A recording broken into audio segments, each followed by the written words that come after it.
Emmanuel, in the sense that, once again, one judge pretty clearly scores the fight for Pacquiao, one judge pretty clearly scores the fight for Marquez, and the third judge has what amounts to an even scorecard, with the sole exception of the 1 point for the knockdown scored by Pacquiao. You could not ask for a closer fight, and in some ways you couldn't ask for a more exciting one.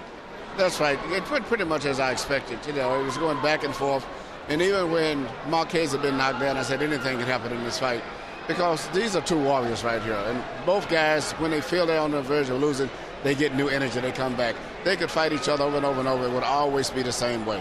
And if all goes according to plan now, Manny Pacquiao, having just claimed superiority in the 130-pound weight class, is going to go on up to 135 to fight David Diaz for a belt that he holds, leaving Marquez in functional control of the 130-pound weight class at age 34. He still is considered by most people as the number one guy. If Pacquiao leaves the division, he's going to be considered as the champion. And I would love to see him fight again as soon as possible. Yeah, we're bound to see both in more big fights in their careers.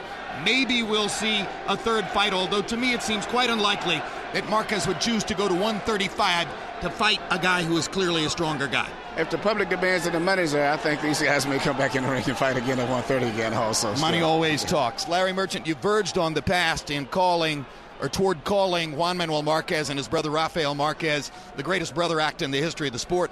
Within the past month, they both lose violent, eventful prize fights by a single point in split decisions. It got to be the unluckiest family in boxing, at least the way they see it. Yeah, it seems to be, you know, the story of their life somehow. I'm thinking now of an old Chinese proverb: when your house burns down, you can see the sun. And what Juan Manuel did after that draw 4 years ago was he rebuilt himself. He came back. He saw the sun. He came to this fight. But somehow, somewhere, he always falls a quarter of an inch short against the really special fighters that we have seen. But he himself is a darn good fighter, just as his brother is. Just that Manny is Manny. Pacquiao, wow. Yeah, indeed. The excitement continues to be a tremendous hallmark of Pacquiao's career. And before we leave you, one more look at the three judges' scorecards just to underline the point we've made. Now, Dwayne Ford was the only one of the three judges who scored the 12th round for Manny Pacquiao. Had he turned it around and scored it for Juan Manuel Marquez, Pacquiao would still have been the winner on his scorecard.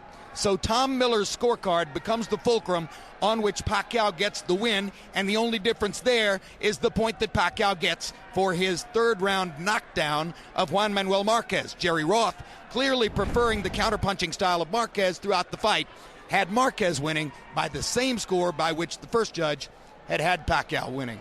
A near repeat of what took place 4 years ago. Well, it's been a great night. We want to thank you all once again for being with us on this HBO pay-per-view boxing event. Marquez versus Pacquiao has been brought to you by Mandalay Bay, boxing at its best. Tecate beer, cerveza with an attitude. Rockstar energy drink, party like a rock star. Southwest Airlines, symbol of freedom. And by HBO pay-per-view, the best in pay-per-view entertainment, brought to you by HBO. We'd also like to thank the following internet partners. And now, as my voice fades into the night for our entire crew, I'm Jim Lampley saying the last thing I'm capable of saying: good night from Las Vegas, Nevada.